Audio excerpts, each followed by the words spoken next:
I wasn't supposed to be home that early. Most days, the city keeps me hostage until after dark, red brake lights in an endless chain, podcasts running out before I even reach the halfway point.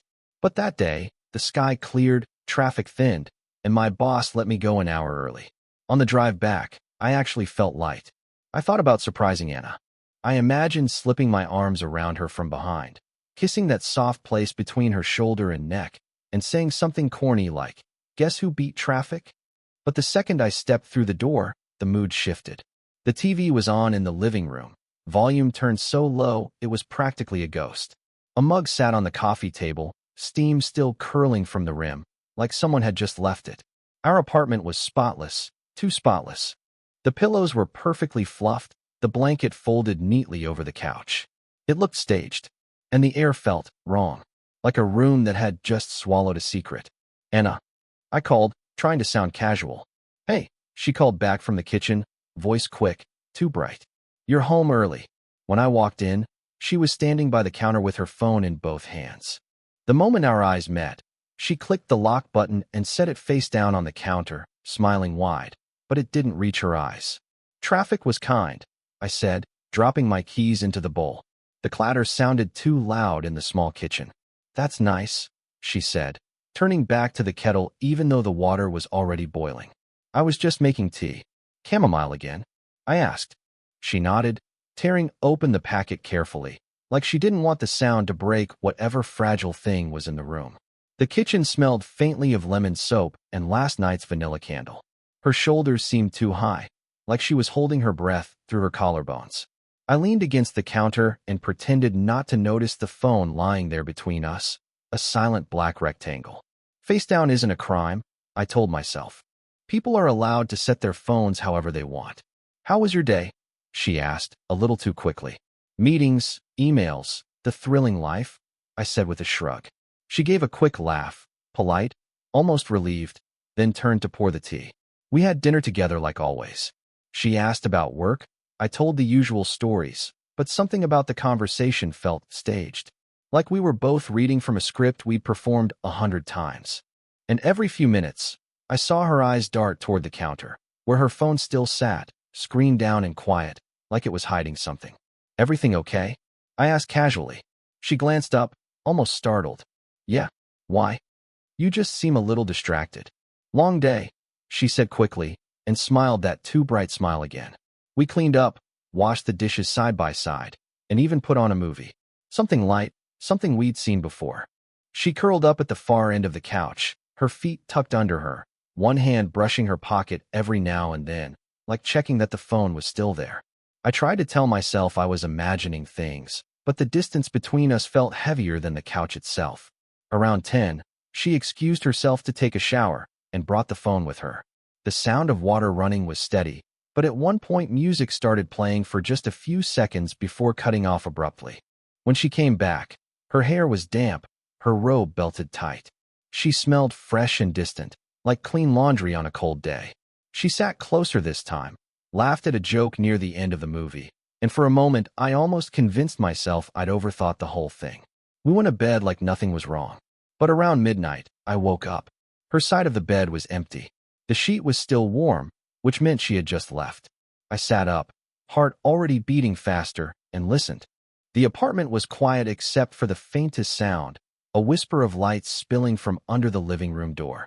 Barefoot, I crept down the hallway, every floorboard suddenly too loud beneath me.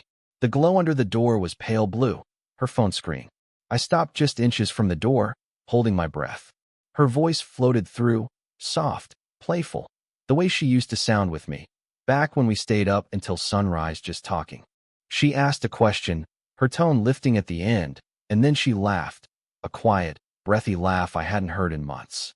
My chest tightened. Then I heard another voice. A man's voice. Low, warm, intimate, filtered through the small speaker, so it sounded close, too close. I couldn't make out the words, but the tone was enough. Private, easy, like two people sharing something that didn't belong to anyone else. I stood there frozen, my hand hovering above the doorknob. For a moment, every instinct screamed at me to open the door, to walk in, to demand answers. But my feet wouldn't move.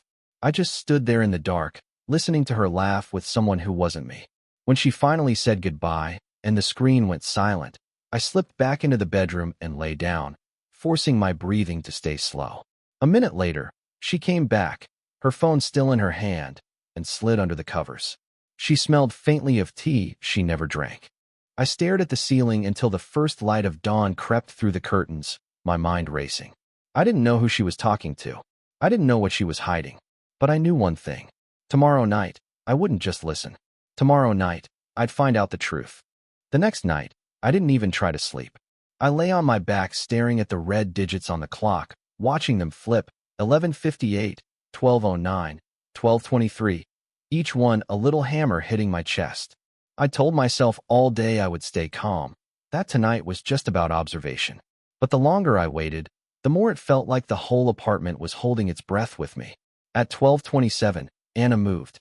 It wasn't a restless toss, it was deliberate. She slid out from under the blanket, so carefully I barely heard the sheet shift. My pulse spiked. I shut my eyes and forced my breathing to stay slow. The mattress lightened, the floor creaked once, the door hinge gave its quiet little sigh, and then she was gone. I counted to 60 before getting up. The hallway was cold under my bare feet. From here, I could see the faint blue glow leaking from under the living room door. My stomach clenched. I walked closer, each step careful, like stepping into a church you weren't supposed to enter. Her voice was the first thing I heard.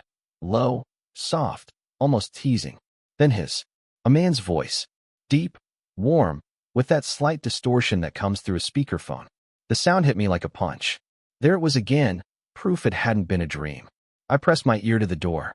Stop, she whispered at one point, but it wasn't a serious stop. It was the kind of word you say when you're smiling. Then came her laugh, the one I hadn't heard in months, the one that used to be mine. My throat tightened. I didn't go in. I just stood there, my forehead against the wood, listening to a conversation I couldn't fully hear, my heart thudding so loud I was sure she'd notice. Every now and then I caught a single clear word. Late, wait, promise. Nothing that made sense, but enough to keep the knife turning. When the call ended, I ran back to bed, sliding under the covers just before she returned. She smelled faintly of tea again, slipped in beside me, and exhaled like nothing had happened. I stared at the ceiling until morning, my jaw clenched so hard my teeth ached. That entire day at work felt unreal.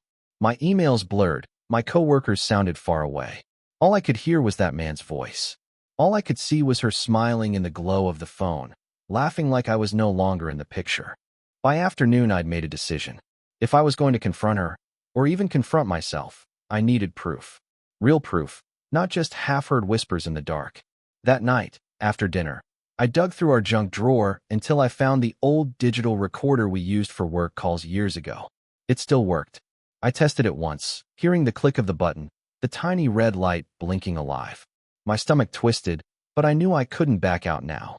When she went to shower, I crouched by the living room console table and slid the recorder underneath, facing the couch. It felt wrong, invasive, but I kept telling myself I had no choice. If nothing was happening, the recorder would prove it. If something was happening, well, then I'd know for sure. I got back into bed and waited. At 12:30, right on schedule, she moved again. The door creaked, the blue glow appeared, and her soft voice started filling the room on the other side. I stayed still this time, staring at the ceiling, imagining the recorder capturing every word. My heart pounded so hard I thought I could hear it on the tape. The conversation lasted almost 40 minutes. I couldn't hear the words this time, but I could feel the rise and fall of her laughter through the walls. When the call ended and she returned to bed, I lay perfectly still until her breathing evened out. Only then did I get up, cross the room, and retrieve the recorder. Its little screen blinked. 39 minutes and 12 seconds. Nearly 40 minutes of audio. Proof. My fingers trembled around the plastic as I slipped it under my pillow. I didn't listen right away. I couldn't. I just lay there, staring into the dark, feeling the weight of it under my head, knowing that whatever it had captured would change everything. Tomorrow, I thought. Tomorrow I'll press play. And whatever I hear, I'll never be able to unhear it. I didn't listen to the recording that night. It sat under my pillow like a live wire, humming in my imagination. Every time I closed my eyes, I pictured what it held. Her voice, soft and playful, and his voice, blurred but real, answering. I tossed and turned until the red digits on the clock blurred together. By the time morning came, my jaw ached from clenching. I took the recorder with me to work, hidden deep in my jacket pocket. It felt heavy, like contraband, like a decision I hadn't finished making. All morning I pushed it deeper into my desk drawer, telling myself I'd listen later, that I needed to be calm first. But I couldn't focus. I sent 2 emails with the wrong attachments, sat through a meeting without hearing a word, and stared at the same spreadsheet until the numbers swam. At lunch, I gave up. I locked myself in my car, shut the door, and sat there gripping the recorder like it might bite me. My thumb hovered over the play button for a long time. When I finally pressed it, my heart thudded so hard it drowned out the first few seconds. A click, the sound of a hinge, her footsteps, then her breath, then her voice, tinny but clear enough to twist the knife. "Hi," she said softly, almost like a secret. The man's voice answered, lower, harder to make out. She laughed, not loud, not long, but enough to bring a rush of memory. Her laughing on our first date when I spilled wine on myself. Her laughing in the kitchen the day we bought this apartment. Her laughing into my shoulder the night she said yes. And now she was laughing like that with someone else. I gripped the steering wheel with my free hand, nails digging into the leather. I almost stopped the playback right there, but I couldn't. The conversation was soft, sometimes just a murmur. I caught single words here and there, missed, tomorrow, wish, fragments that felt like splinters under the skin. Then came the phrase that made me sit up straighter. "He's asleep." Her whisper was so soft I had to rewind twice to make sure I'd heard it right. "She's talking about me," I said out loud, to no one. My voice sounded strange in the car. The man said something I couldn't make out. She laughed again, that breathy, too happy laugh, and murmured, "Stop it." I hit pause and sat there breathing hard, my chest tight like a band was around it. I thought about throwing the recorder into the glove compartment and never listening again. But curiosity, no, not curiosity, hunger, pushed me forward. I pressed play. They kept talking. There was a long pause where I could hear nothing but the faint hum of the refrigerator, the scratch of her sleeve brushing the phone. Then she said it. "He'll never know." The words landed like a brick. I froze, thumb hovering over stop. My pulse roared in my ears. I rewound 30 seconds and played it again. "He'll never know." Her tone wasn't mocking. She sounded almost sad, or maybe guilty. The man's voice answered, lower this time. I strained to catch it, but couldn't. Then she said, almost in a whisper, "I can't keep this secret forever." My blood went cold. I yanked the recorder away from my ear like it had burned me. Secret. The word echoed in my head as I sat there in the car, the heater still blowing lukewarm air across my hands. I thought about the last few months, the new phone passcode, the sudden showers at night, the way she guarded her screen when I walked into the room. All the little things I tried to ignore suddenly lined up like dominoes, each one toppling into the next. I stayed in that car for almost an hour, replaying bits and pieces, rewinding and fast-forwarding until I could recite some of the lines by memory. Each time it hurt worse. By the time I went back inside, my mind was already working on the next step. Sound wasn't enough anymore. I needed to see. That night, I hid the recorder again, but this time I angled it closer, almost under the coffee table, as if that might somehow capture more. Anna was quiet at dinner, but not cold. She even reached across the table once, touched my hand, asked if I was tired. I forced a smile and said I'd slept fine. She smiled back, but there was something in her eyes, a flicker like she was looking through me, not at me. When she went to bed, I stayed up, pretending to watch TV until I heard her breathing slow. Then I opened my laptop and typed into the search bar, "Mini spy camera hidden in home." Page after page of results popped up. Devices disguised as USB chargers, alarm clocks, even pens. My stomach churned as I scrolled. This was the line. If I crossed it, there was no going back. I shut the laptop without buying anything. For now. At 12:31, the familiar ritual began. The door creaked. The blue glow cut the hallway. The quiet murmur of her voice filled the dark. I lay in bed staring at the ceiling, knowing that tomorrow morning I'd have another hour of audio waiting for me. Another hour of proof that something was happening right under my nose. And this time, I knew I wouldn't be able to stop myself. Tomorrow night, I wasn't just going to listen. I was going to watch. I spent the entire day with the recorder in my pocket, like it was burning a hole through my jacket. I didn't press play. Not yet. I told myself I needed to be in the right headspace. Calm. Ready. But the truth was I was afraid of what I'd hear. By the time I parked in our lot that evening, I'd made up my mind. Audio wasn't enough anymore. I needed to see. When I walked in, Anna was chopping vegetables at the counter. She smiled when she saw me, warm but distracted. I kissed her cheek, felt the softness of her skin, and for a second the urge to forget everything almost won.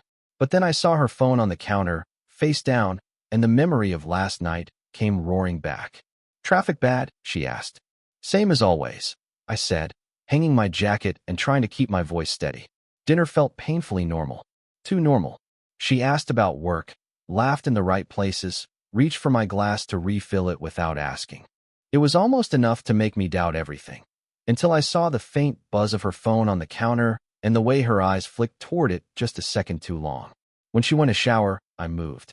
I pulled the small box out of the kitchen drawer where I'd hidden it. My hands trembled, tearing the packaging open. The camera was barely bigger than a matchbox, disguised as a USB charger. I plugged it into the wall behind the console table, heart hammering, and crouched to adjust the angle so it faced the couch. The tiny blue light blinked once and went dark.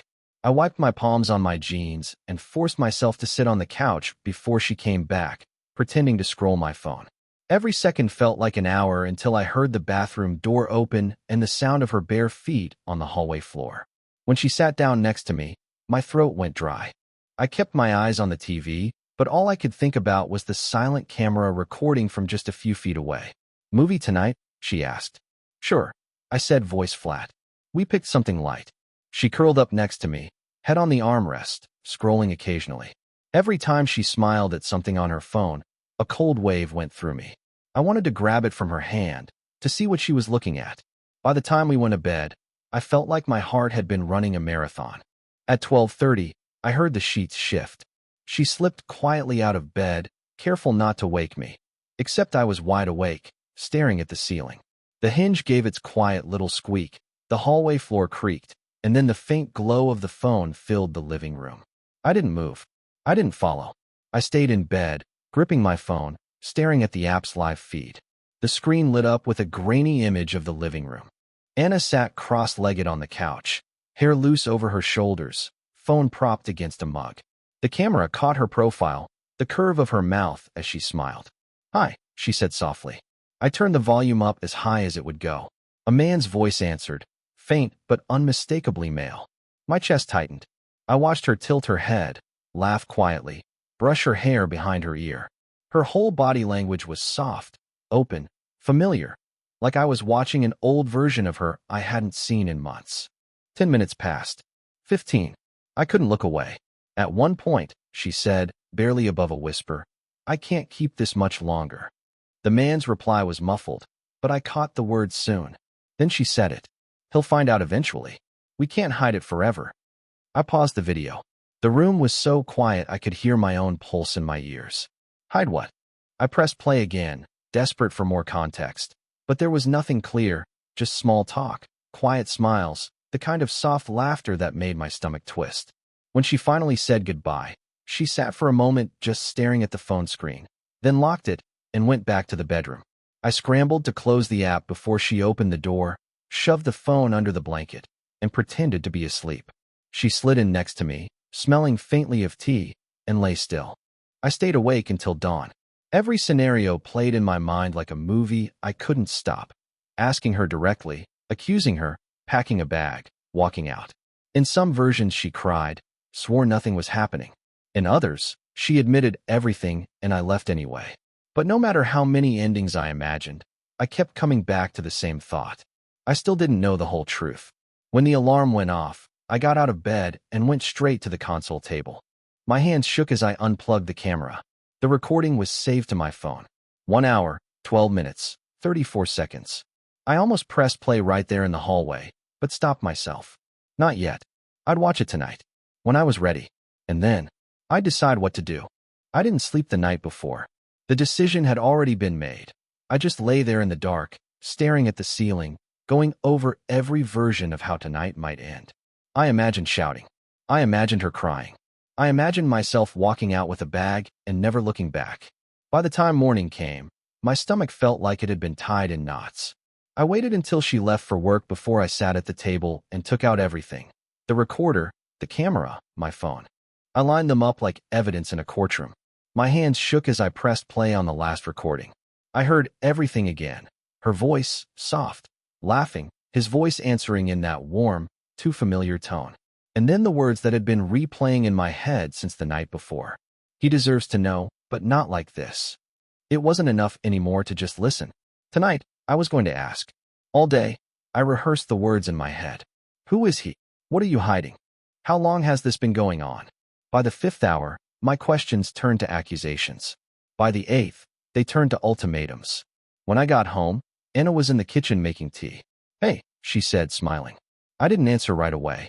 I walked past her, set my phone and the recorder on the table, and sat down. Her smile faltered. What's going on? I looked at her for a long moment before saying quietly, sit down. She hesitated, then did. I know about the calls, I said finally. My voice was calm, almost too calm. I've heard everything. I've seen you. Her face went pale. You recorded me, she asked, voice barely above a whisper. Yes. The silence that followed felt like a physical weight pressing on my chest. I had to, I said. You've been sneaking out every night for weeks. Laughing with him. Whispering. You said you can't keep this secret forever. She looked down at her hands.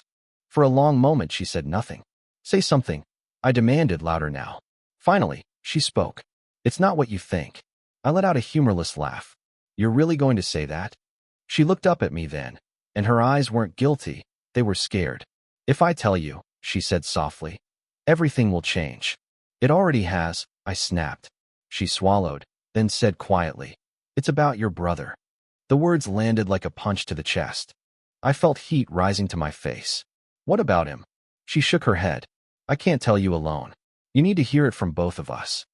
No, I said, slamming my hand on the table. You're going to tell me right now. Her eyes filled with tears, but she stayed steady. Please, just trust me for one more hour. Let me call him. Let him come over. We'll tell you everything together. I stared at her, my breath coming hard, my fingers digging into the edge of the table. I didn't know if I could wait another minute, let alone an hour.